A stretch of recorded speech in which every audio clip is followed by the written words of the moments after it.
que, que da sentido en ese nivel a los procesos de violencia que vivimos y darles unidad, ¿ah? Ir hacia, digamos, yo que vengo de la filosofía lo leo en clave filosófica, pero siempre que se levanta un esfuerzo conceptual serio por no solo perderte en la diferencia y digamos, en la diferencia y hablar de los casos particulares, sino las bases, ir a los fundamentos, intentar conceptuar la violencia en sus fundamentos, me parece un esfuerzo, pues yo lo llamo filosófico porque es de donde vengo, pero un esfuerzo importantísimo. Ok, ¿cómo hacemos para pensar más allá, digamos, cómo hace Daniel para hacer esto? Pues en principio, uno de los temas que nos dice que tenemos que cuidar es intentar pensar la realidad más allá del miedo y más allá de la esperanza. Em, Estas dos dimensiones de miedo y esperanza otra vez obstaculizan la posibilidad crítica que tenemos de aprender la realidad, de atenderla y de reflexionarla críticamente. Les voy a leer un fragmentito sobre esto que me parece relevante. El miedo es un sentimiento que en su larga y compleja historia mutó para convertirse en uno de los instrumentos de control más efectivos. No es el miedo a la destrucción latente entre personas, la imagen jovesiana que intenta legitimar la fundación de los estados modernos. Es un miedo más sutil, en apariencia personal, individual, evanescente, cambiante, pero sobre todo despolitizante. Tener miedo del miedo permite distraer la mirada, no atender las emergencias que suceden en cientos de geografías en el mundo. La esperanza, por su lado, aparece como paliativo del miedo y como respuesta a todas las interrogantes. La idea de que todo mejorará y de que las cosas se resolverán en beneficio de las mayorías tras seguir la mejor ruta hace posible no encarar críticamente las catástrofes que anuncian un cambio de época. Me parece profundamente relevante digamos, este punto de partida que pretende neutralizar esta obstaculización que ejercen estas dos pasiones, ¿no? Eh, Pensar la realidad, pensar el colapso más allá del miedo y la esperanza me parece un atino y un acierto importantísimo. En este sentido, también quiero recuperar la distinción entre crisis y colapso que está trabajada en el texto. Eh, Vamos a decir, estamos, no es una exageración si yo digo que estamos rodeados de retórica sobre las crisis, ¿no? Es decir, tenemos textos, reflexiones y por todos lados nos enfrentamos con la noción de crisis. Estamos frente a una crisis energética, estamos frente a una crisis ecológica, estamos frente a una crisis económica, política, de legitimación, etcétera. Eh, Sin embargo, digamos, uno de los puntos que aclara Daniel es que el tema de la crisis promete su capacidad de resolverse. No sé si, digamos, no sé si tan así está dicho en el texto, pero lo que quiero señalar es que el término crisis eh, parece implicar la divergencia frente a una norma que es conseguible de nuevo. Ajá. Y en cierto sentido habría que decir tal vez también la posibilidad de su superación, mientras que la noción de colapso, eh, que tal vez llegó a nuestro vocabulario gracias a Carlos Taibo, a quien está trabajando Daniel ampliamente, eh, digamos, el colapso ya no implica la posibilidad de su superación, ya no existe esta dimensión. Cuando hablamos del colapso, estamos hablando de un fin de los tiempos en cierto sentido, ¿no? Desde el sistema capitalista está llegando a sus límites, está colapsando y, y entonces estamos habitando este lugar de tránsito que va a dar pie a una nueva época distinta, completamente diferente. Ajá. La idea de que nos enfrentamos a una situación no salvable, ajá, no superable. Bien, eh, me gustaría señalar algunas otras de los enfoques que considero que son súper poderosos y atinados del texto. Uno de los cuales es, bueno, la noción de articular la violencia con el capital como un problema sistémico. ¿Ah? Eh, es decir, no renunciar a la percepción de la violencia como un problema contingente que puede tener tintes de regionalismos, ¿no? Bueno, es que, o antropologizantes, ¿no? Como esa banda, esa cultura, ese lugar son particularmente violentos y han sido así toda la vida. Y justamente el texto de Daniel intenta no caer en estos lugares comunes, sino, digamos, hay un esfuerzo teórico importante por justamente construir el sentido de la función sistémica que cumple la violencia en su entramado con el modo de producción capitalista. Eh, Ahí les quiero leer igual otro pasaje que me parece profundamente esclarecedor en ese sentido. Eh, el texto está hablando de ciertas zonas grises que se producen en el sistema, ¿no?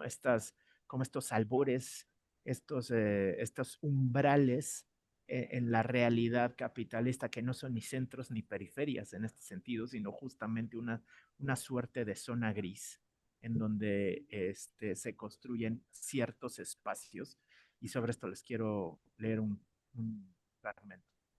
Es en los espacios en que se articulan lo legal y lo ilegal, lo formal y lo informal, lo tolerado y lo no tolerado, donde hay que buscar los procesos colectivos que hacen posible el asesinato selectivo de personas y la expansión de la cultura de la crueldad. Estos no son consecuencia de la falta de valores, del atraso cultural o de la democracia inmadura. Responden a la necesidad de reproducción del capitalismo mundial, que tiene que construir geografías desiguales para asegurar que mientras en algunas haya aparente paz, otras experimenten formas de violencia como una manera cotidiana de vivir. Eh, Nosotros que vivimos, vamos a decir que cruzamos zonas grises en nuestra cotidianidad en México, ¿no? Esta nos habla directamente de realidades que nos son cercanas, pero evidentemente no solo a nosotros que vivimos en México, que a veces cruzamos zonas grises o habitamos zonas grises, sino también evidentemente de espacios como Gaza, digamos como Palestina, que en donde los términos que se utilizaban para describir previamente lo que era justo, lo que era legal, lo que ya no tiene ningún sentido, porque estamos mucho más allá de esa circunstancia. Quiero decirles entonces, disculpen mi ortodoxia, siento yo, y digamos, y aplaudo esto, que la aproximación al problema de la violencia tiene así un enfoque que yo llamaría dialéctico, ¿no? Este, es un enfoque que elimina la contingencia del fenómeno, ¿m? Para entenderla como parte de un todo, en un entramado de relaciones, que desdeña su apreciación como acto, como hecho, como cosa, ajá, y es un enfoque que prefiere concebirla, conceptuarla como un proceso. Todo esto, les digo, disculpen mi ortodoxia, desde mi punto de vista, se puede describir como una aproximación dialéctica al problema de la violencia. Les leo un párrafo también sobre esto. La violencia es un proceso, no una suma de actos. Es un movimiento que sirve para organizar cuerpos y territorios mediante su destrucción o su alteración radical, para lo que combina diversas fuerzas, no solo la física. Dicho proceso siempre es parte de relaciones de poder, por lo que invariablemente responde a un proyecto político. No hay formas universales de violencia, ya que sus prácticas, aunque sean las mismas, pueden responder a lógicas de sentido diferenciadas. Por ello, es fundamental entender las estructuras colectivas que posibilitan los actos violentos. Sostener la crítica de la violencia solo en actos impide reconocer que, antes de que se produzcan resultados adversos, hay acciones prácticas que los hacen posible, entre ellas entendimientos del mundo, relaciones de poder, condiciones materiales y disputas que están más allá de los cuerpos singulares afectados. Les digo, en medio de una proliferación de estudios, de datos, de estadísticas, de producción de números que privilegian los cuantos, digamos, las magnitudes de la violencia, ¿no? ¿Cuántos desaparecidos, cuántas desaparecidas, cuántos feminicidios, cuántos muertos, ¿no? Digamos, todas estas cifras que estamos, a las que nos enfrentamos en la cotidianidad? El esfuerzo del texto de Daniel está en la reconstrucción teórica del sentido. Eh, Fíjense, sobre ese tema en particular, les voy a leer otro pasaje, y el problema no es de cifras, sino de procedimientos. No es solo cuánto lo que más importa para una crítica a la violencia, es el cómo, ajá, justamente entender el cómo opera. Y un poquito más adelante de esto que les acabo de leer, no solo se atiende el cómo opera la violencia más que el cuánto de la violencia, sino también el para qué. Ajá. Eh, Fíjense este otro pasaje. Con el fin de encarar el reto de conectar en particular de las formas de violencia con la reproducción ampliada del capital, es que se escribe este libro. Más que una explicación absoluta o un modelo de interpretación, las reflexiones presentadas aquí constituyen un esfuerzo teórico por tratar de articular lo aparentemente inconexo de las múltiples formas de violencia en el mundo contemporáneo. A contracorriente de cierto empirismo dominante en los estudios de violencia y de una tendencia antiteórica, el pensamiento social, del pensamiento social, este trabajo se esfuerza por presentar las lógicas generales que subyacen a la proliferación de escenarios de violencia, sin pretender dar una explicación total o encontrar una determinación de última instancia. Se exponen las tendencias que en el contexto del colapso capitalista siguen los ejercicios de violencia. Eh, Les quiero cerrar mi intervención, no quiero hacerla demasiado larga, diciendo,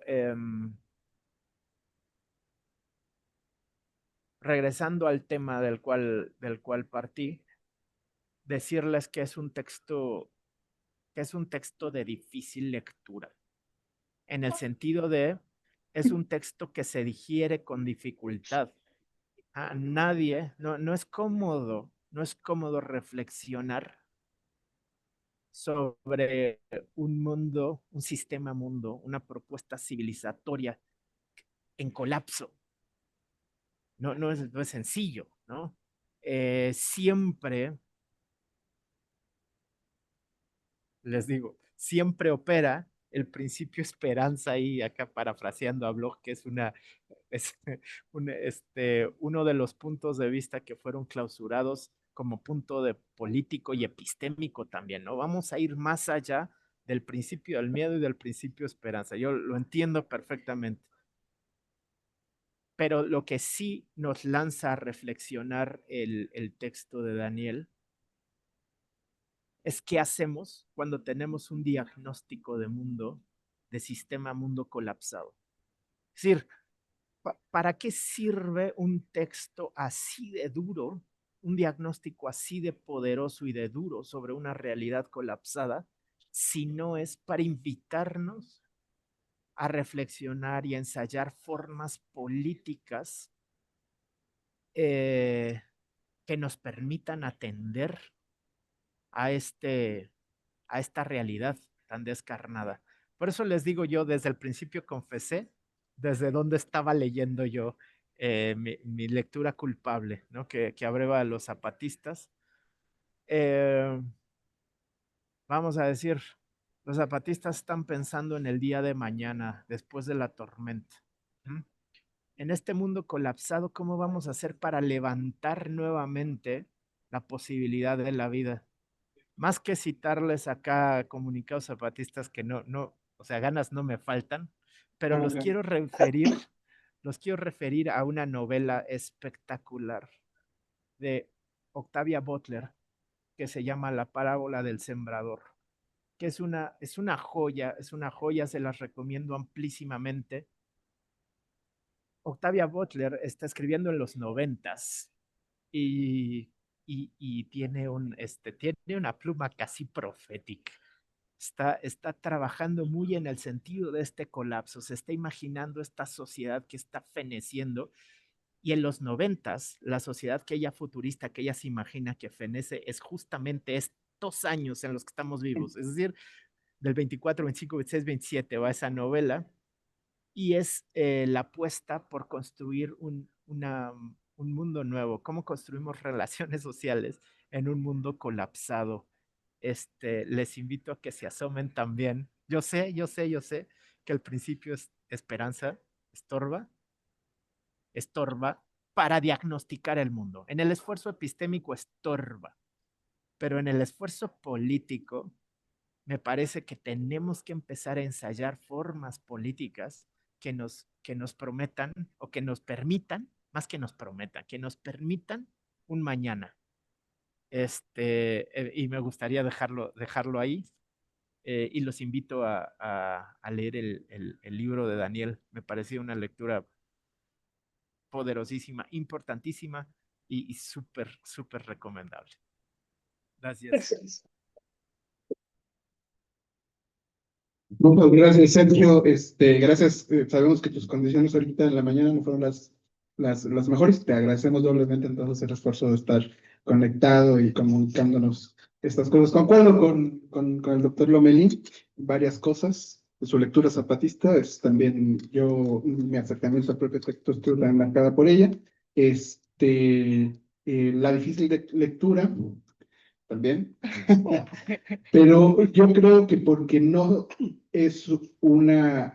digamos, es una difícil elaboración, porque no es un fácil problema el que se elabora. Yo siempre creo que hay dos formas o hay dos grandes campos de estudios de la violencia hoy en día, ¿no? Los que se decantan por los números, como por los conteos, por las cifras. Muchas de ellas son mucho más oscuras de las que, o sea, el acercamiento a esas cifras es mucho más oscuro del que parecería, pero también, por otro lado, de las experiencias que delimitan muchas veces los problemas a los efectos que la violencia causa. Y eso, en términos de análisis, es muchas de las veces pues, bastante limitado para comprender el problema de la violencia en general. Entonces, me parece que el libro, pues sí es muy importante en ese sentido, porque profundiza teóricamente en un esfuerzo que suele hoy día ser raro, la verdad, en términos académicos o en términos de los estudios de la violencia. Bueno, continuamos entonces con la presentación. Le vamos a dar la palabra a Blanca Estela Pedrosa. Ella es alumna de la maestría en Humanidades y es parte del Laboratorio de Control Narrativas de acá del CIU.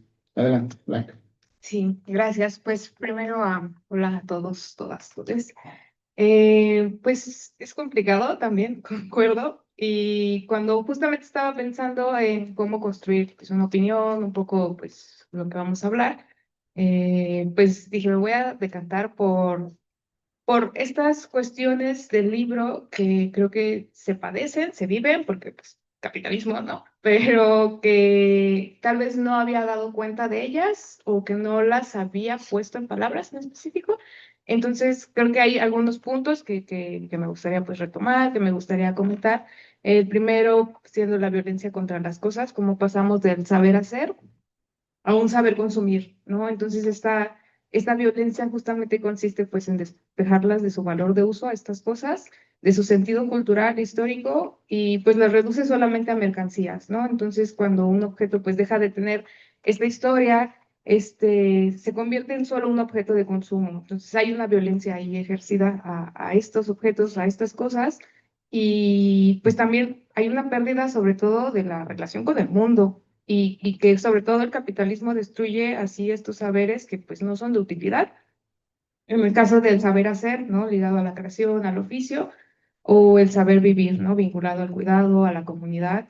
Y creo que lo peligroso justamente de esta violencia contra las cosas, y que un poco voy a ir allá también más adelante, pues es como esta violencia pasa de ser de las cosas a lo humano. Y es fácil, ¿no? O sea, algo que se lee en el libro es que pasa muy fácil violentar las cosas, las formas no humanas, y solo una cuestión de pasos a violentar lo humano, ¿no? Entonces, pues también se aprenden a desechar vidas y pues al final la violencia capitalista es también en el fondo una guerra contra la historicidad, ¿no? Contra estas formas o estas cuestiones, objetos construidos como formas no humanas. Y ahí, o sea, un poco también otro punto que me gustó es la estética del capitalismo, justamente como hay una cuestión de la blanquitud y sobre todo de la repetición, porque el capitalismo, justamente algo que se menciona mucho en el libro, es que necesita de una dimensión estética para existir y que no solo se impone como esta fuerza no solo se impone el capitalismo por la fuerza, sino que también hay una cuestión del deseo, o sea, nos hace desear aquello que nos oprime, aquello que nos domina. Y pues esta estética se sostiene por la idea de la blanquitud del hombre blanco, ¿no? Y es hombre blanco porque es hombre masculino y es blanco. Y no es una cuestión también de que la estética se basa solamente en la blanquitud como corporal, o sea, de tez, sino que también es toda, pues una dimensión de la limpieza, ¿no? Un poco ahorita también con las redes sociales. Yo curiosamente, no sé si sea por la temporalidad, por una lectura muy propia que le di, pero lo estaba ligando todo el tiempo como a las redes sociales, ¿no? A las redes sociales y sobre todo a TikTok. Entonces, pues esta idea, moda del clean look, ¿no? Para las mujeres, como colores muy neutros o colores blancos. Entonces, esa imagen también se traslada a los espacios. Vemos edificios muy parecidos, ¿no? O sea, edificios bancarios o ejecutivos, zonas como muy limpias o muy simples, ¿no? Un poco el minimalismo también, ¿no? Un poco en México también tendemos esta tendencia hoy, Día de Muertos, ¿no? Al maximalismo. Pero entonces esta blanquitud permea nuestra forma de vivir y es una estética que también prioriza o moldea ciertos cuerpos y que sobre todo se sostiene por una repetición. O sea, no hay una... O sea, esta repetición lo que hace es asegurar una estabilidad, un orden y pues se repite todo, ¿no? Imágenes, incluso hasta los discursos. Y esta justamente repetición pues es una... O sea, permite la lógica diferente siempre y cuando se pueda vender, ¿no? Entonces, también otra parte, otro punto que quiero retomar es la semántica de la violencia.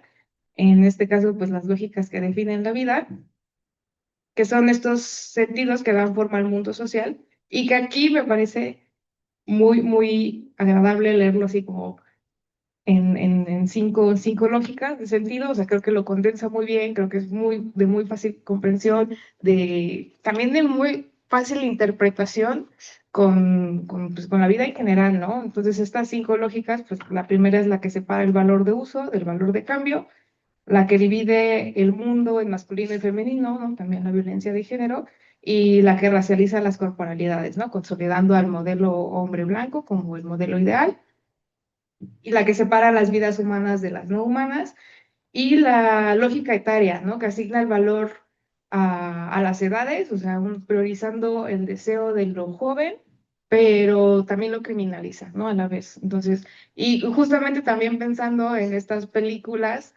que a mí me divierten mucho las películas de personas como adultas que se transforman y adquieren cuerpos jóvenes, y entonces hay toda una reflexión increíble, ¿no? Como la sustancia, bueno, eso es un poco más horror body, pero no es tan increíble, no me encantó, pero también hay una de Eddie Murphy, ¿no? Por ahí de los 80s, 90s, 2000, donde él tiene pues un cuerpo pues con gran masa y pasa a ser un joven y justamente ese cuerpo joven es el que le quiere robar la vida, ¿no? Se quiere aprovechar. Y siempre ahí me parece interesante este mensaje como de reflexión donde la persona adulta pues aprende a valorar su vida en su corporalidad, y un poco los jóvenes como de ahí del contexto, pues adquieren cierto tono de madurez, ¿no? Es como un punto intermedio entre joven y adulto. Y ya un punto que a mí me encantó y creo que es una cuestión muy, muy personal, que es la imagen de la violencia. Justamente esta cuestión de cómo en tiempos pasados, ¿no? La violencia buscaba pues no mostrarse, sino que era cuestión de ocultarse, y ahora se convierte en un espectáculo y en mercancía visual.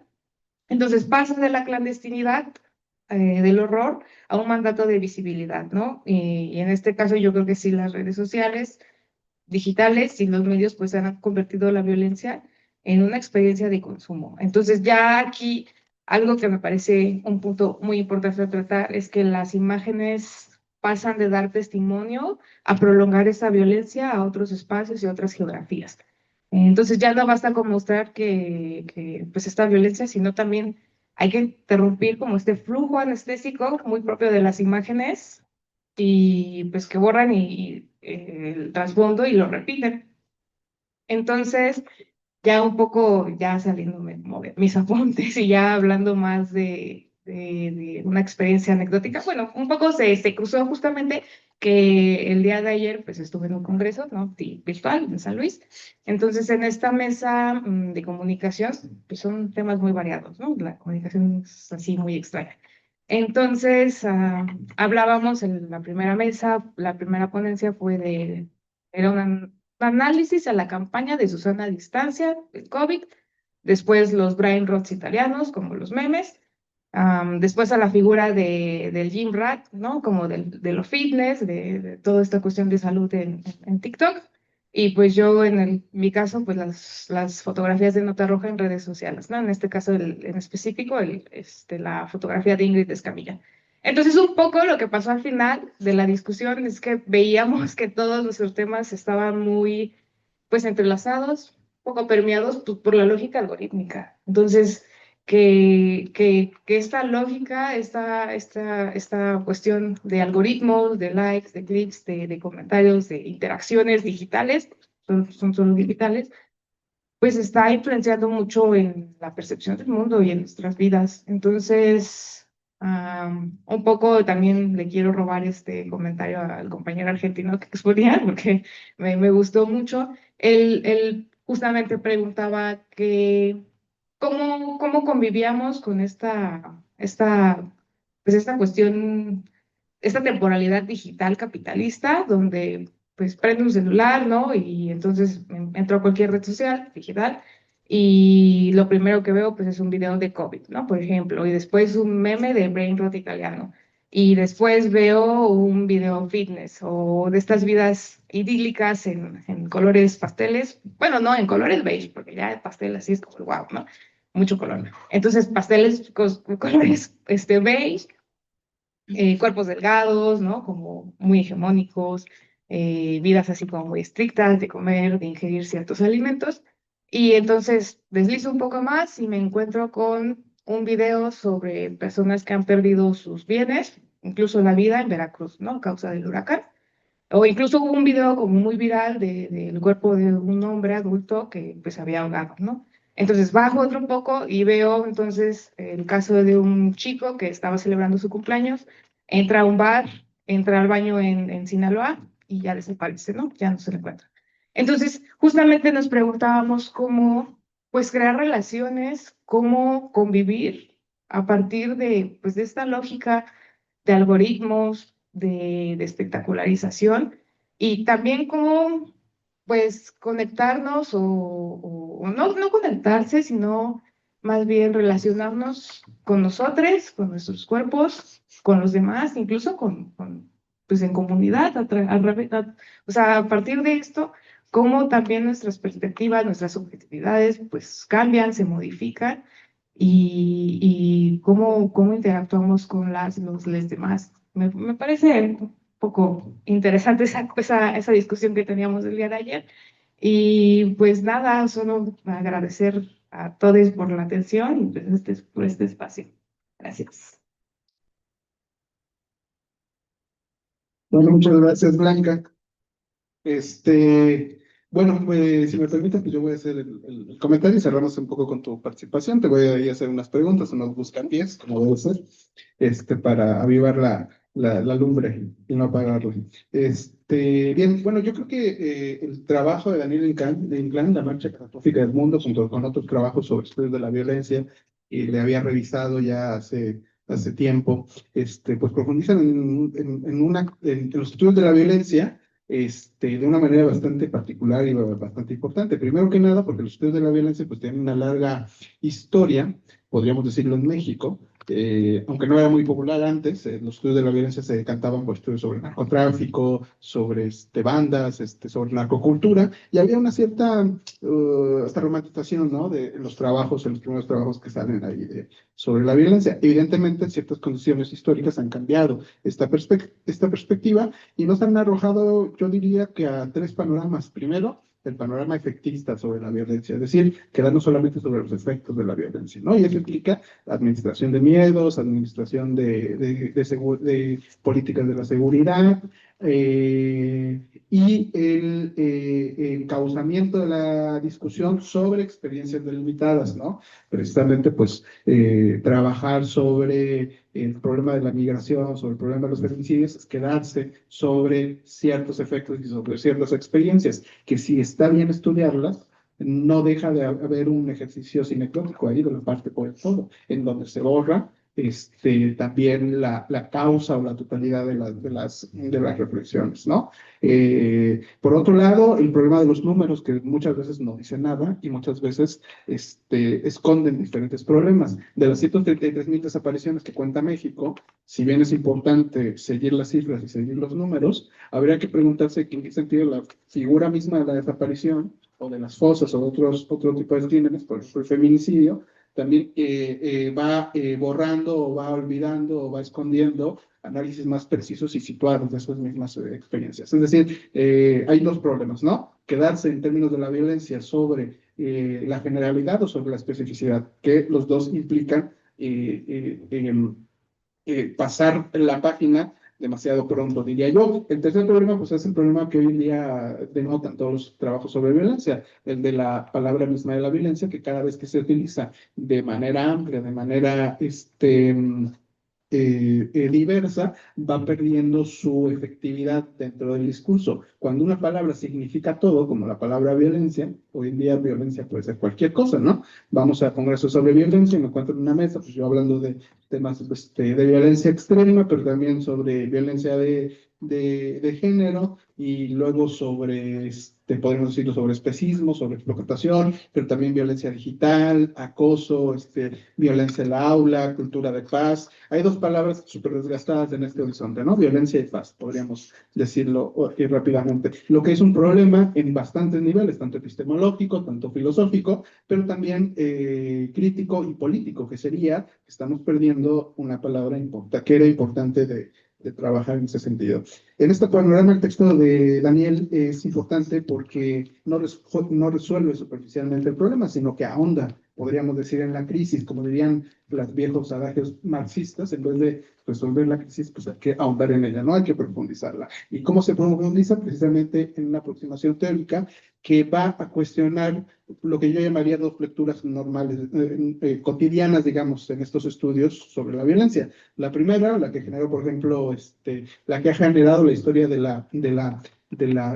los estudios de violencia en América Latina, que sería la violencia sistemática o la violencia estatal, pero que también tiene un revés clandestino, un comportamiento que viene desde la dictadura del Cono Sur, pasando por los conflictos latinoamericanos armados, que implica que la violencia es un recurso normalmente del Estado, pero que tiene una dimensión clandestina.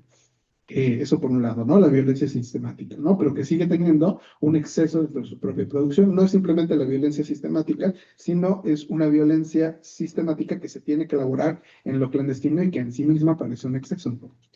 Y por otro lado, en la lectura de Sayak Valencia, por ejemplo, o de Gabriel Gatti, que piensa a la violencia como monstruosidad, o que piensa a la violencia como exceso, o que piensa como la violencia como inhumana, ¿no? por ejemplo, el texto de Capitalismo Golm, a mí en mi lectura, pues tendría que ser repensada esta forma de apreciar o de figurar la violencia en el sujeto embriago, porque ella misma representa una monstruosidad. La violencia es ahí dibujada como un monstruo, ¿no? Como el sicario ahí monstruoso y con toda esta narrativa. En ese sentido, el trabajo de Inclán es interesante porque no se decanta por una o por las dos opciones, sino que en un sentido benjaminiano diríamos, el estado de excepción es la norma. Y la violencia no es solamente el efecto o un exceso o un suplemento de la violencia sistemática. La violencia aquí se piensa como un recurso, como él mismo lo dice, me gusta mucho esta frase, la violencia, al tiempo que expresa un quiebre de las formas de interacción cotidiana, es una política de la gestión de los efectos del colapso. Es una de las prácticas colectivas más a la mano para intentar gobernar el colapso y gobernar a través del colapso.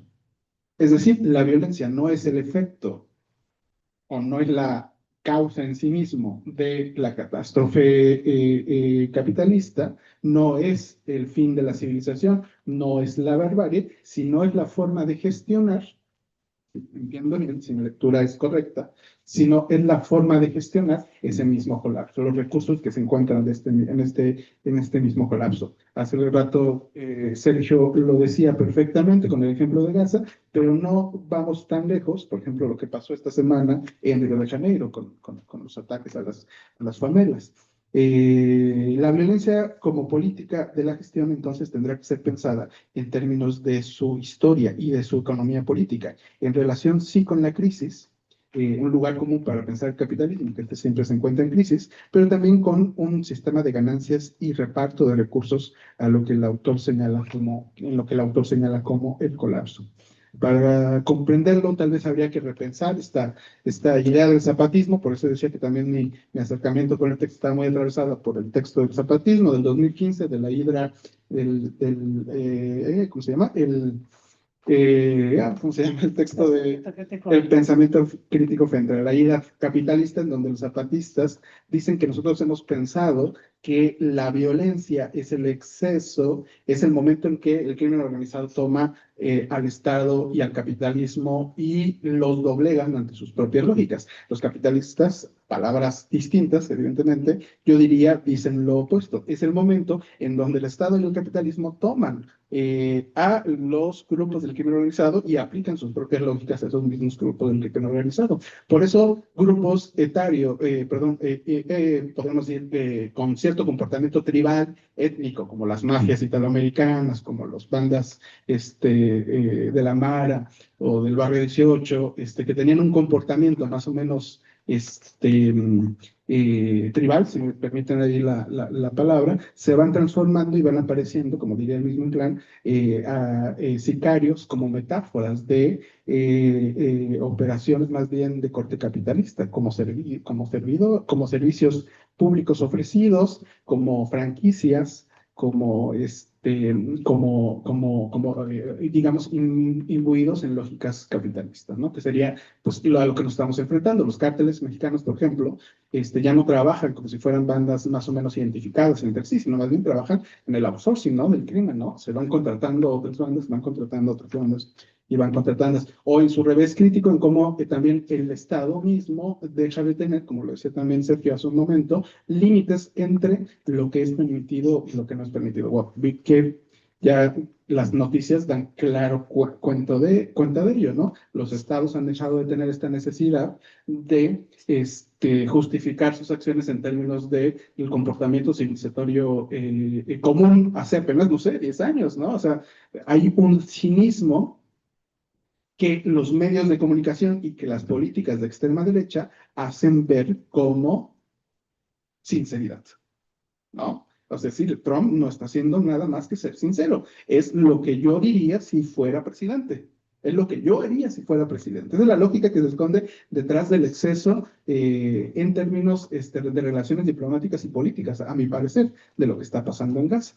O de lo que está pasando en Río de Janeiro también. Este despliegue estético de los cuerpos afuera de las favelas, semidesnudos, como una forma también de narrativa en donde se señala quiénes son los enemigos y quiénes son los amigos. Estaba leyendo una página de periodismo crítico y los comentarios son tremendos de la banda que publica en las redes sociales. Seguramente muchos de ellos bots, pero muchos de ellos tampoco, ¿no? Que justifican y que piden lo mismo para otras geografías, ¿no? Como la mexicana, ¿no? Esto es lo que debería ser México, ¿no?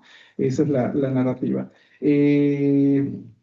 Bueno, eso me parece muy importante. Y eso es lo que explica, yo creo, la marcha catastrófica del mundo, ¿no? Este comportamiento en donde la violencia deja de ser ese algo inefable, es algo indecible, esa condición inhumana, para ser algo completamente administrable, completamente sistemático, que no es el sinónimo, la violencia, o la época de la violencia no es el sinónimo del fin de la civilización, sino más bien la gestión del colapso, ¿no? En esa lectura. En ese sentido, pues algunas cosas que me interesaría, por ejemplo, ir precisando, ya un poco para darte la palabra, Daniel, sería, por ejemplo, pues, bueno, como ya lo decía también Blanca, señalar estos 4 vectores de organización de la existencia humana y no humana, ¿no? En términos capitalistas. Por un lado, la explotación, pero también que se relaciona con cuestiones como en el segundo vector el racismo, el tercero el patriarcado, el cuarto el especismo, que es muy difícil hilar a la hora de acercarse particularmente a experiencias de violencia precisas, ¿no? Las relaciones que hay, por ejemplo, de sujetos que padecen la violencia en términos de su condición de clase social, su condición de nacionalidad, su condición como humanos relacionado con el especismo, pero también su condición como hombres o mujeres, ¿no? Entonces, la variedad de factores de la violencia que afecta a esos cuerpos es muy difícil de estudiarse sin apelar a decir es más importante su condición de mujer, es más importante su condición de migrante, es más importante su condición de animal, por ejemplo. Es muy interesante ver, como tú lo explicabas, los saberes que se salen de los mataderos para luego instrumentalizarse en formas de contención humanas, ¿no? Es decir, los saberes técnicos puestos en los mataderos para los animales luego se transforman en saberes técnicos que se ponen operativos en formas de exclusión para las personas. Es decir, no son violencias distintas y la crítica no ha sabido, a mi juicio, buscar un vocabulario para describir esas correlaciones, ¿no? Tenemos ciertas cosas como la interseccionalidad, por ejemplo, pero que en condiciones de violencia no me parece da abasto, pero bueno, ya me dirás, ¿no? Pensar en la historicidad del capitalismo, por ejemplo, es pensar ante todo el tiempo como un recurso sistemático, como lo decía Blanca, ¿no? El capitalismo ha transformado la realidad en una realidad capitalista, haciendo incluso que el tiempo se convierta en un tiempo capitalista. Por eso ideas como la civilización, el progreso, la ilustración, el mejor mañana, nos venden la idea que éramos los picapiedras y que nos vamos a convertir en los supersónicos, ¿no? Esa es la narrativa que se construye. Pero el colapso no es lineal ni geográficamente preciso, es decir, no se encuentra en todo el mundo, no es que el mundo se esté acabando con un meteorito a la de Hollywood, sino que es heterogéneo y se articula rizomáticamente pensando diversos escenarios y acumulación de destrucciones. Por eso podemos decir que México y Brasil tienen un excelente Producto Interno Bruto, tienen un excelente niveles de desarrollo y lo de los ricos se están haciendo cada vez más ricos y a la vez tenemos este revés en donde la violencia, podríamos decir, se reincrudece. Habría análisis históricos que dirían, no es que estamos viviendo momentos más violentos, aunque habría que revisar también esto, ¿no? Finalmente, la violencia como un ejercicio como un ejercicio de producción de sentido. La violencia normalmente luego se piensa como aquella que elimina el sentido, elimina la capacidad de producir sentido, ¿no? Los testigos o quienes viven la violencia a veces pasan como gente que no puede narrar su violencia. Y luego solemos pensar en la violencia como destructora de sentido, pero al contrario aquí nos hacemos hincapié en precisamente cómo la violencia produce sentido, por lo menos en 4 nociones, ¿no?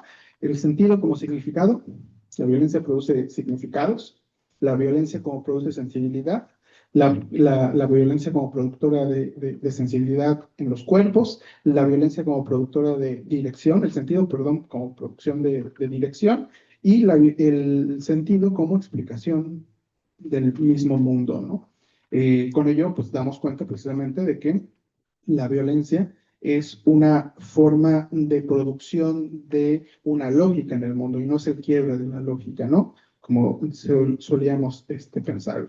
Bueno, ya para pasar, digamos, a la discusión, pues dos preguntas ahí, para pensar, ¿no?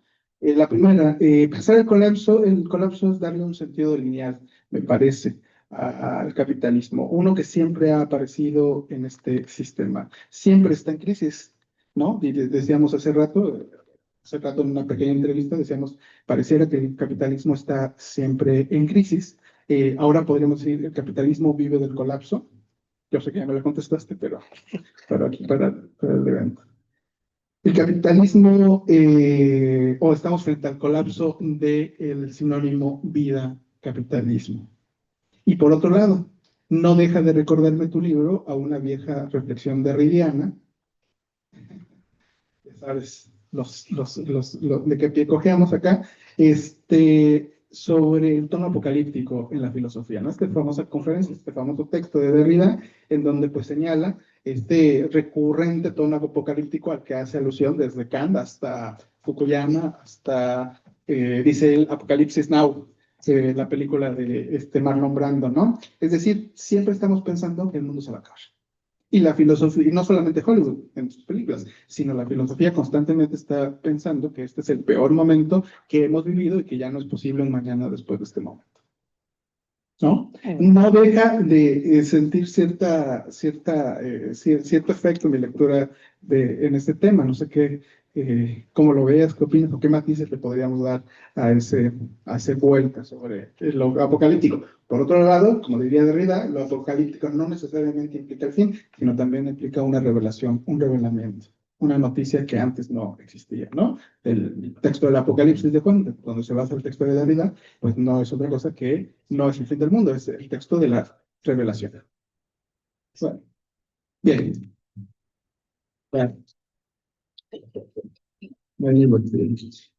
bueno, nada más pues para presentar a Daniel, pueden leer su semblanza rápido, investigador adscrito al Instituto de Investigaciones Económicas de la UNAM, profesor del posgrado en Estudios Latinoamericanos de la UNAM y miembro del Sistema Nacional de Investigadores. Pues muchas gracias por acompañarnos otra vez. Gracias. No, bueno, gracias por estar acá. A todas las personas que nos acompañan en el auditorio, pues supongo que hay algunas virtuales y si esto se graba, esperemos que se vean en la posteridad.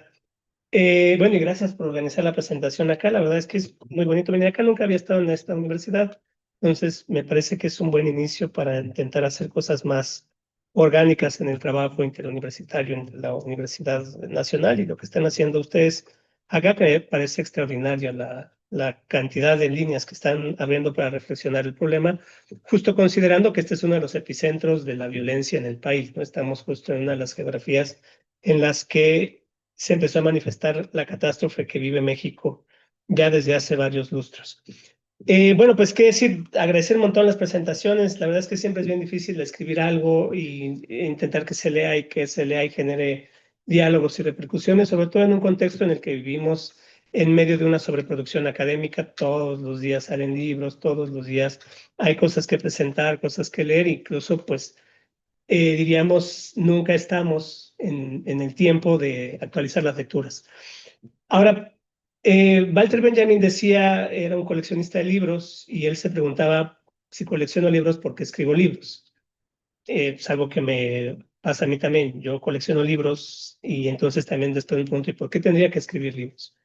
Porque los libros que estoy leyendo sobre el problema de violencia no me satisfacen. Y entonces, pues esto no implica una arrogancia sobre hacer el libro que quiero leer, sino plantear alguna serie de problemáticas que creo que merecen ser planteadas. Y con esto, ya lo decían las tres intervenciones, no quiero dar una respuesta conclusiva sobre el problema de violencia. No sería la pretensión, no me interesaría decir la última palabra, pero sí generar incomodidad en el sentido de romper las formulaciones cómodas sobre la interpretación de la violencia. Es algo que caracteriza el pensamiento contemporáneo, que podríamos caracterizar como una época triste.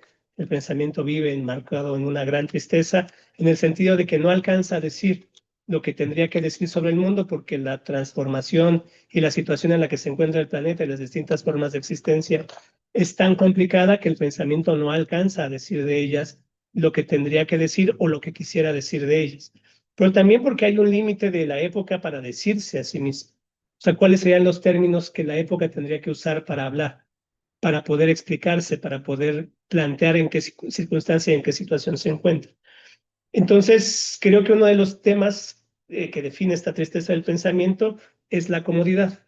O sea, nos hemos instalado en fórmulas cómodas. Incluso desde lo que llamaríamos pensamiento crítico, hay una suerte de reiteración de formas hechas, de afirmaciones y de lugares que ya están tan trabajados que solamente habría que montarlos en distintas situaciones y repetir este conjunto de ideas para que pareciera que están explicando el fenómeno. No sé, pienso en una tradición de la que pues yo abrevo, pero no me reconocería nunca como marxista, por lo que implica el compromiso con la obra de Marx, no porque tenga algún proyecto con ellos, sino porque no me comprometo a leer y estudiar la obra de Marx para poder reivindicarme como marxista, pero sí me acerco a ese pensamiento, y una parte importante del debate marxista ahora es picarse el ombligo.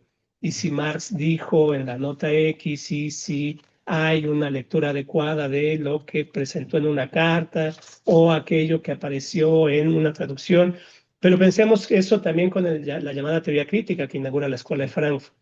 Si Benjamin le dijo a Adorno en una carta, o si lo que Hannah Arendt dice sobre Benjamin. Pero pensemos también así el ecologismo.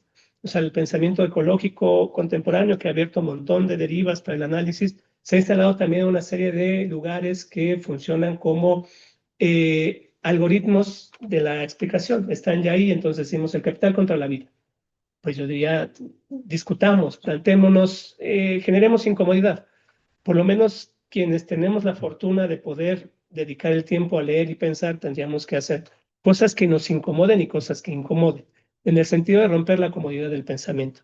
Ahora, no necesariamente este principio genera buenos resultados, porque en efecto, pues, a la vista de este libro, que tomó varios años en su elaboración, pues esta es la tercera presentación que hacemos de él y la conclusión que se comparte es que es difícil de leer, lo cual no es un halago para el texto porque necesitamos pensamientos que no sean tristes, pero que también sean pensamientos que alcancen a ser leídos, porque si no, entonces también yo me estaría picando el ombligo en la medida en la que hago un discurso que es de difícil acceso y que es de difícil apropiación.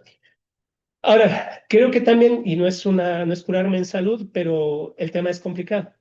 O sea, hablar de violencia, intentar encarar la violencia desde una lógica que me incomode al país en el que se escribe, al continente en el que se escribe, pero tratar de proyectarla también fuera de este espacio, pues no es fácil. Ahora, eso, por supuesto, es una responsabilidad mía de no poder haber hecho un texto, diríamos, un poco más digerible, un poco más accesible. Es un primer ejercicio sobre estos temas de autoría propia. Hemos hecho ya varios trabajos colectivos, pero este es el primero en el que encaro esa responsabilidad solo, y al final pues terminó siendo un poco más duro de leer de lo que yo creía que era. Pero bueno, también me agrada que haya estas aproximaciones y estas lecturas y que empiece a tomar vida el libro, pues en una idea de los libros tendrán que tener su propia vida, y si no alcanzan a sobrevivir, bueno, pues de manera, ya está, pues es un ejercicio que no corresponde ni a mí, y es la vida del libro que adquieren en la recepción y en la circulación. Pero sí quisiera destacar algunos elementos que están detrás del trabajo y que creo son sugerentes y que a mí me siguen motivando para seguir pensando en estas derivas y en estos escenarios. Uno, salir de los lugares valorativos de la crítica. O sea, una de las expresiones de la tristeza del pensamiento es el imperativo moral ante la crítica. Y no es que no se necesite el imperativo moral, es cada vez más urgente en una época en la que las responsabilidades sobre los actos y el decir es un acto, pues es cada vez más laxa, ¿no? No nos responsabilizamos de lo que decimos. La red social es la mayor expresión de esto. Podemos poner cualquier cantidad de cosas en los muros, que son las nuevas prisiones del pensamiento, y no nos responsabilizamos. Después decimos, ay, es que lo escribí hace 5 años y era una persona muy joven y no tenía idea de lo que estaba diciendo, etc. Pero el problema de la lectura moral como principio de interpretación es que antepone un valor sobre la realidad que quiere analizar.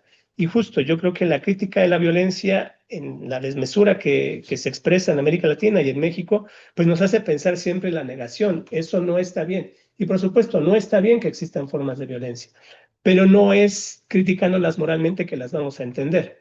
O sea, no es diciendo es que estas personas están haciendo mal, cómo vamos a tratar de entender la violencia. Entonces, uno de los primeros esfuerzos que intenta este libro es el de ir a contracorriente de las lecturas morales. Porque no nos basta decir el Chapo Guzmán es una persona nefasta, las personas que se dedican al sicariato, básicamente varones, jóvenes, son personas terribles, porque entonces no alcanzamos a entender por qué se vinculan a ese proceso. Y lo sintetizo en una frase que está en el libro, en el capítulo 3, ninguna persona nace sicaria. Entonces, no es una condición, la pobreza no es la respuesta a la violencia y tampoco hay una suerte de desajuste moral que lleva a la gente a hacer ese tipo de prácticas, porque entonces la respuesta es normalizadora.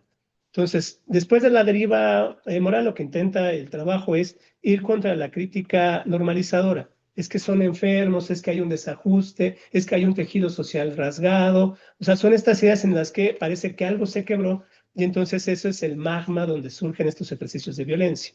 Y eso vuelve a la idea estabilizadora de la vida colectiva como una suerte de espacio paradisíaco en el que las personas interactuamos porque nos queremos y entonces hay una vida legal que nos permitiría traducir ese cariño en instituciones.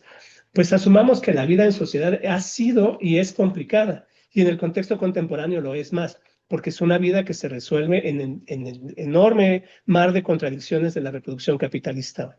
Entonces no es un problema tampoco de normalización. La violencia no es un desajuste de la vida, no es un tema de algo se nos quebró, porque además que emerge aquí dos operaciones que son extraordinariamente problemáticas y que alimentan el círculo. La idea de que hubo un tiempo perfecto, ¿no? Es que en México antes la gente se respetaba, es que en México antes la gente... Pero pensemos la historia de este país, o sea, es un país que para construir su ficticia nacionalidad ha generado procesos sistemáticos de violencia, solo que parecían aislados, parecían en instancias al margen de los centros civilizatorios de que llamarían la identidad mexicana, pero siempre estuvo ahí. O sea, las comunidades indígenas han vivido 5 siglos de represión y exterminio. Las mujeres en este país, ¿qué decir? La violencia doméstica, el patriarcado, el machismo. Entonces, no es un tema de que hubo un tiempo perfecto que se nos perdió y de repente llegamos acá. Y la otra pasa también por esa lectura institucionalista, como que de repente las instituciones se quebraron. Y entonces la respuesta más común es decir, se tomó el Estado por el crimen. Pues el Estado no se puede tomar porque no es una cosa. El Estado es una relación. Entonces, el planteamiento tendría que hacerse en el marco de pensar cómo se modifica esa relación y por qué ciertos segmentos que no hacían parte de esa relación ahora están haciendo parte y definen el contenido de la relación. Pero el Estado no está tomado por el crimen y no es que el crimen fuera al margen del Estado. Lograba presentarse en esa relación de una manera particular. Ahora es una forma dominante. Pero no quiere decir que entonces nuestra institución se quebró. Simplemente se modificó y además se modifica ¿por qué? Porque el Estado en todas sus expresiones, en tanto en la historia mexicana como en la historia general del Estado, está pensado para satisfacer las necesidades de la reproducción del capital. O sea, los Estados-nación no existen para garantizar el beneficio de las personas, existen para satisfacer primero las necesidades de reproducción del capital en sus distintas expresiones y a partir de eso garantizar ciertas condiciones mínimas para las existencias que habitan en esas geografías. Ahora, por supuesto, aquí habría que incorporar un vector que no está en el trabajo y sobre el que siempre se hace una observación que no es menor, pero que requeriría otra estrategia de análisis. ¿Qué pasa con las resistencias? O sea, el Estado, en la medida en la que es una relación, también es resultado de relaciones contenciosas. Hay gente que le pone diques, hay movilizaciones que intentan civilizar y domesticar al Estado justo para reducir el beneficio para una clase y que intente ampliar, digamos, esa riqueza que concentra hacia muchos más sectores. Pero entonces el problema tampoco está en la institución, porque paradójicamente vivimos en un mundo sobrecargado de leyes. Entonces, ¿cuál es el discurso de mente? Es que la legalidad, el famoso Estado de Derecho, está quebrado. Entonces, si nosotros hacemos una revisión parcial de la cantidad de leyes que se han aprobado en este país, cada sexenio se aprueban entre 200 y 700 nuevas leyes. Es decir, hay una sobrelegislación en este país, lo que demuestra que el problema no es la ley, lo que demuestra que el problema no es el castigo en relación con la ley, porque entonces decimos, claro, es que la ley no se cumple, hagamos penas más grandes. Quien secuestra que vaya, seguramente ustedes no lo recuerdan, son personas muy jóvenes, la mayor parte de las personas que están acá, pero hubo una campaña de un gobernador al Estado de México, el tío político de Enrique Peña Nieto, que decía los derechos son para las personas, no para las ratas. Entonces, quien robaba no tenía derechos, básicamente quedaba fuera del universo de la legalidad. Y entonces planteaba justo que la ley es solamente para las personas buenas, las que rompen merecen estar al margen de la ley. Entonces tampoco es un problema de la legalidad. La crítica de la violencia no puede inscribirse ni instalarse en ese espacio porque entonces no piensa el conjunto de relaciones de poder que están inscritas. Ahora, ¿cuál es el peligro de estas premisas sobre las que empieza a hacer el trabajo? Que podría parecer entonces que la violencia es todo y que la violencia está en todas partes. Bueno, en principio sí está en todas partes, pero está de manera diferenciada. O sea, uno de los elementos fundamentales de la crítica de la violencia es entender sus maneras específicas de actuar en escalas y cómo estas escalas se articulan entre sí. O sea, cuando pensamos las escalas de la violencia, lo que intenta el trabajo es que es una vía para proponer estrategias de interpretación para las lógicas de cada una de las escalas y cómo es que se articulan.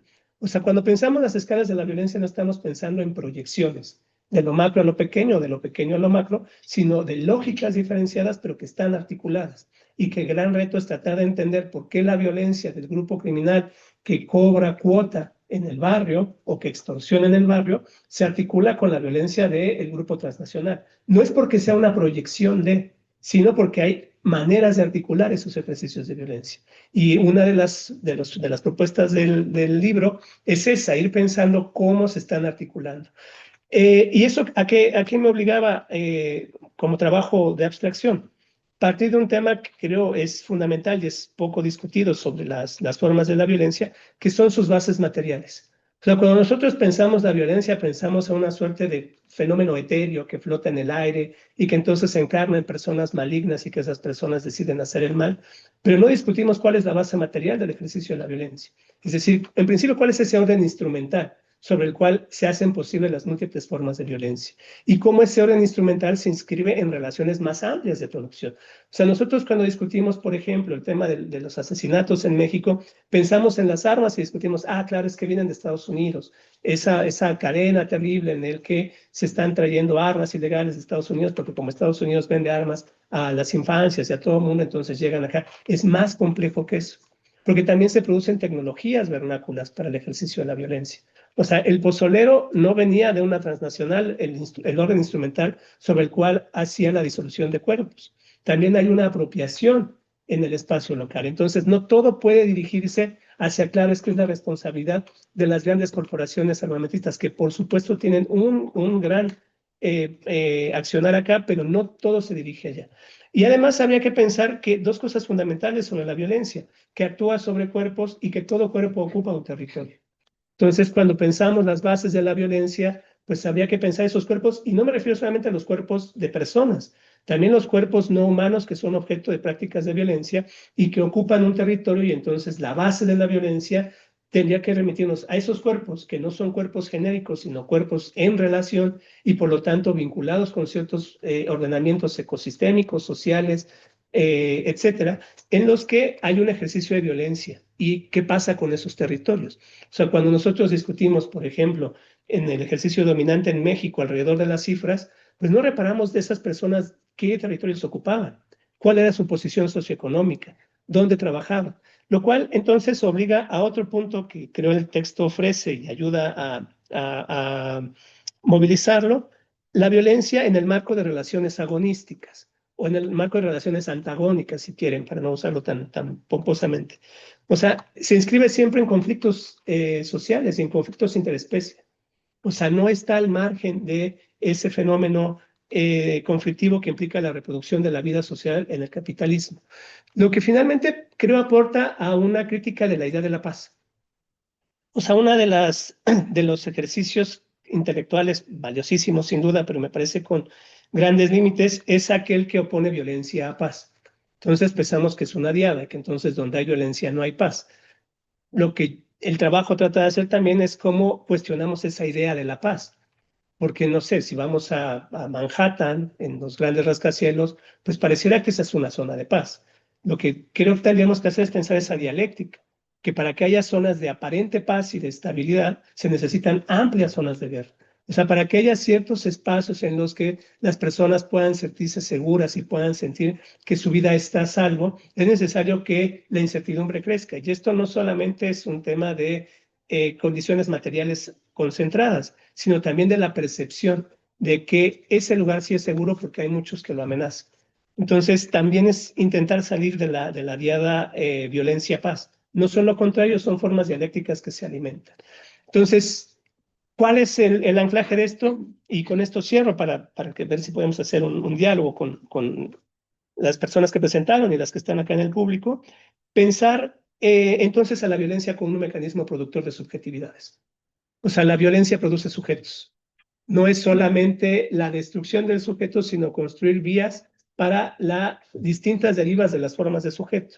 Entonces, por ejemplo, uno de los esfuerzos del trabajo es pensar la idea del sicario como metáfora y no solamente como esa manera expresiva.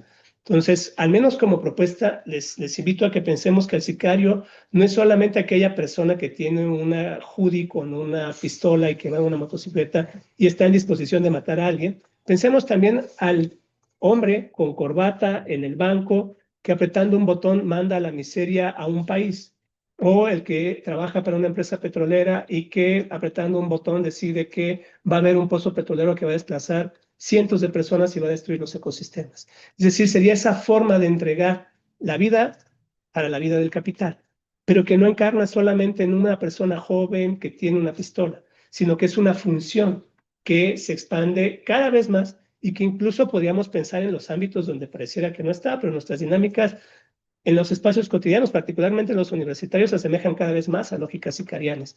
¿Cómo estamos en esa disposición de entregar nuestra existencia para ganar un poco, para quitarle a alguien algo que no sabemos si realmente tiene? Entonces, en síntesis, la idea es salir de estos lugares comunes, incomodar, intentar romper por lo menos esas certezas que ya tenemos instaladas, y probablemente el texto falla, pero si logra incomodar, logra su objetivo, que es replantémoslo. Insisto, no quiere dar conclusiones, no quiere hacer la explicación última de la violencia ni convertirse en la nueva teoría general de la violencia, sino a plantar una serie de elementos que incomoden al pensamiento sobre la violencia y nos permitan por lo menos cuestionar y tratar de abrir nuevas rutas que nos saquen de esta tristeza del pensamiento, que es la que define la crítica. Bueno, eso.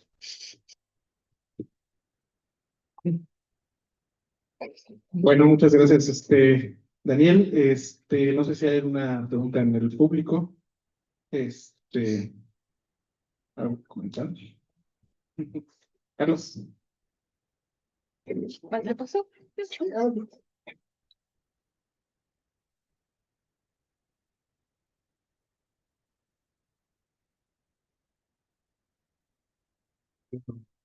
Lo primero, felicitarte, Dani, por haber elegido la Universidad Autónoma de Morelos para la presentación de este libro.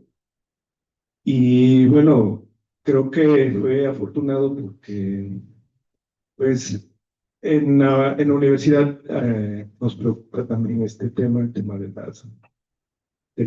la violencia. Y yo he leído también algunos de tus trabajos y en uno de ellos encontré algo con lo que resueno. Encontré esta tesis de que la violencia no es anomia, ¿no? O sea, no está fuera del orden, sino que justamente encaja muy bien en el orden en el que vivimos y puede tener muchas estrategias, digamos, de reproducción, pero está inscrita en ese orden, ¿no? Y bueno, pensando esto de que ya comentaba también Roberto, que el capitalismo pues tiene una historia, o sea, no podemos pensar que el capitalismo es homogéneo en todo momento. O sea, el capitalismo del siglo XVIII industrial ha cambiado bastante si lo pensamos el día de hoy.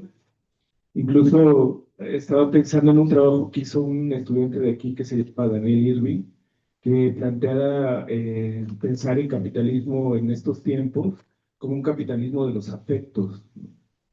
Es un capitalismo que trabaja principalmente con nuestros deseos, ¿no? Hay un deseo amo, dice Irving en su tesis. Hay un deseo amo que es el que regula todos, digamos, los deseos, pero que sería finalmente una estrategia del orden capitalista contemporáneo. Y bueno, dicho esto, lo que quiero preguntarte, Daniel, es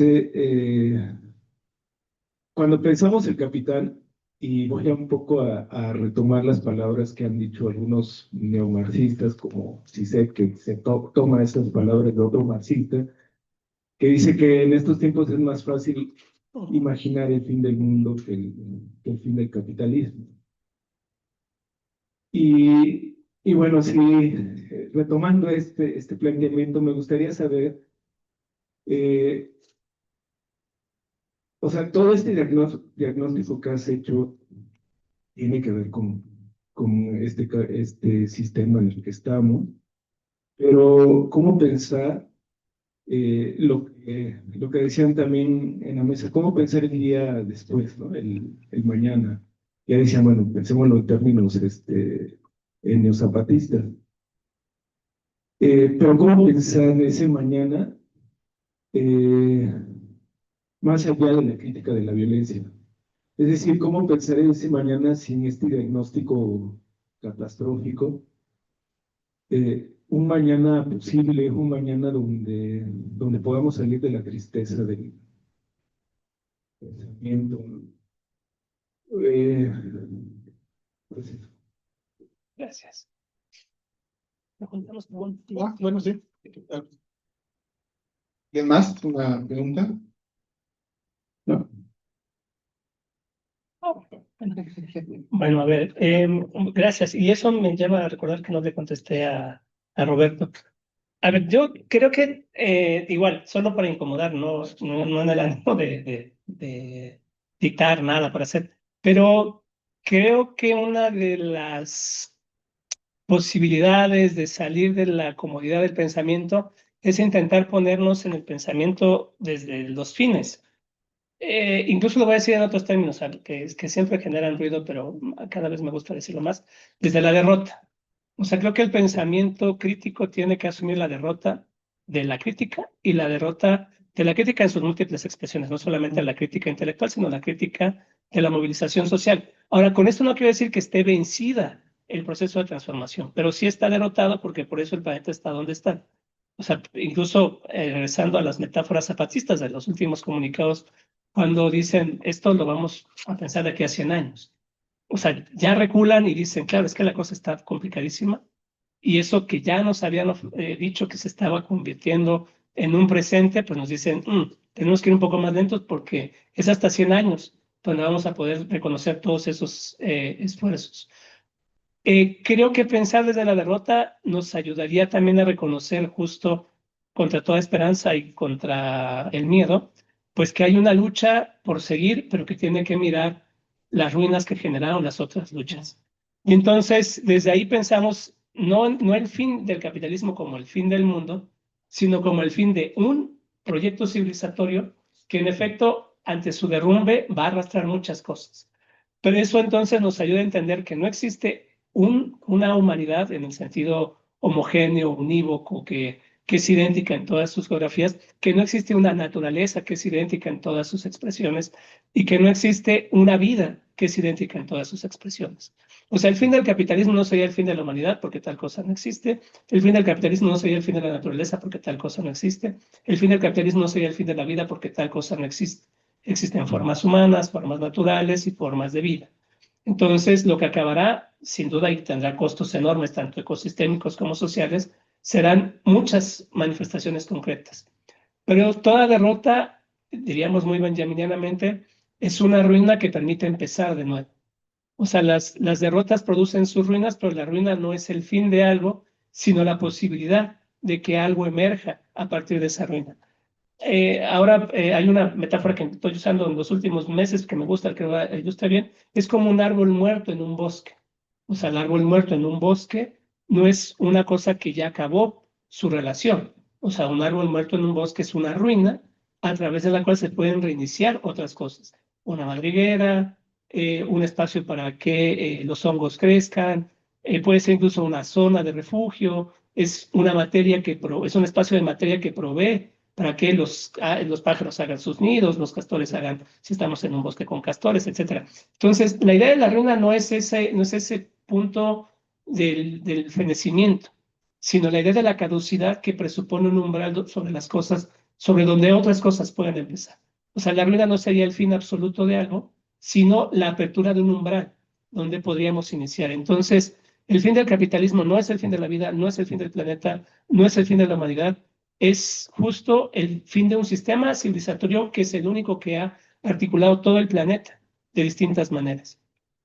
Pero que entonces se abre un umbral para pensar otras muchas cosas. Ahora, por supuesto, se van a pensar y se van a vivir en mundos muy desgastados. O sea, pensemos, por ejemplo, el tema de la contaminación. O sea, si hoy en este mismo momento se detuviera la emisión de gases de efecto invernadero en todo el planeta, ya, digamos así, ya se detiene hoy. Pero la cantidad de gases acumulados en la atmósfera es tan grande que los efectos van a durar por décadas, si no es que por siglos. Entonces, lo que se reinicie en ese umbral, pues lo va a reiniciar en condiciones muy desgastadas, pero va a estar ahí. Y entonces, lo que yo les propongo es que invirtamos el planteamiento. No pensemos en mañanas, pensemos en presentes. Porque también esa es la otra trampa de la forma proléctica de la razón ilustrada. En el porvenir estaremos trabajando por el porvenir. Trabajémoslo para hoy. ¿Y qué implicará eso? Pues un mundo recontradictorio, un mundo lleno de vacíos, un mundo ambiguo, un mundo insuficiente, pero que tendríamos que ir alimentando día a día. O sea, ese mundo no capitalista, ese mundo no patriarcal, ese mundo no ecocida, ese mundo no racista, tendríamos que empezarlo a vivir hoy. Tendríamos que practicarlo con los límites que tenemos, con la tristeza del pensamiento que habitamos, pero no para el mañana.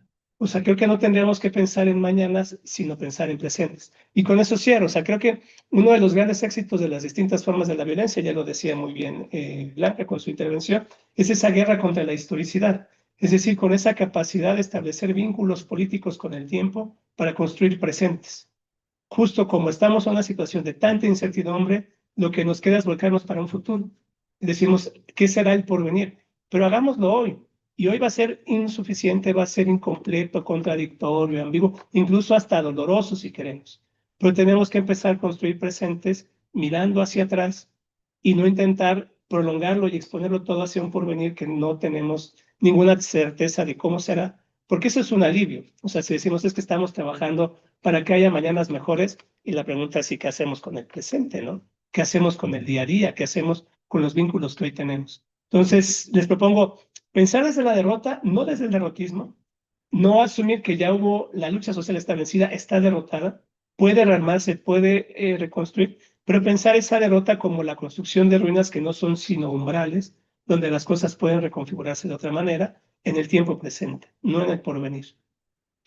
Por esto último que acabas de decir, Daniel, estaba pensando que justo el mismo Walter Benjamin que dialoga con los marxistas, una de las críticas que le hace, digamos, al marxismo, Walter Benjamin, que lo tenía pues a través de la escuela de Frankfurt, pero una de las críticas es a la idea de la historia, o sea, la historiografía que tiene, que ve el mundo también, o más bien ve la marcha del mundo en términos de pasado, presente y futuro, un futuro que va progresando, ¿no? Y creo que Benjamin no piensa así la historia, justo.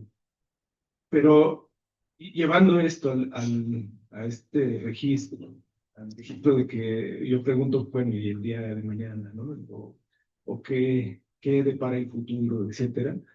Pienso que justo porque se puede concebir de otra manera la historia, eh, no es quizá el futuro, ¿no? O quizá, como tú has dicho, es el presente, pero quizá ni siquiera tampoco el presente, es el pasado. O sea, en el mismo pasado hay, sí, claro, un montón de prácticas de violencia, pero también hay un montón de prácticas de resistencia, hay un montón de otros mundos posibles, ¿no? Y creo que eso hasta sería en un registro también muy cercano al zapatismo, al neozapatismo, ¿no?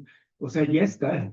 No es que tengamos que esperar al día siguiente, ya está. O sea, hay un montón, al lado de las violencias que generan los proyectos mineros, hay un montón de gente o comunidades unidas viviendo de otra manera, construyendo el territorio de otra manera, y ya está pasando. O sea, no es que tengamos que pensarlo como una cuestión del futuro, ¿no?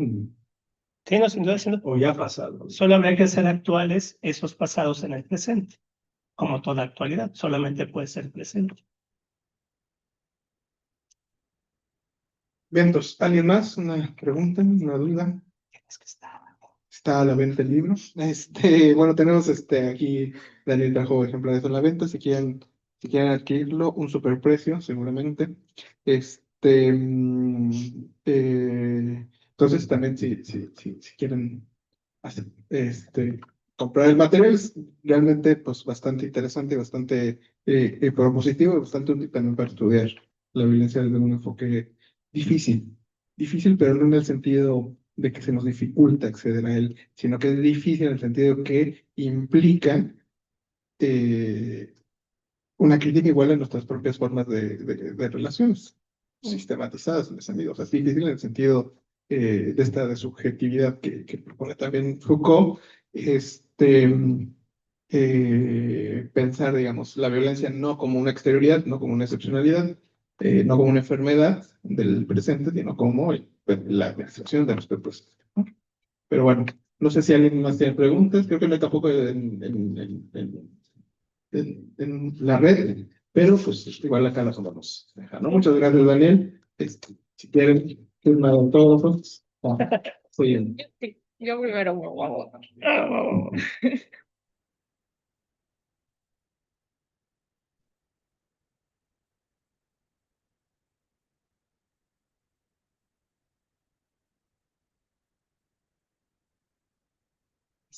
yo primero. Sí, sí, sí.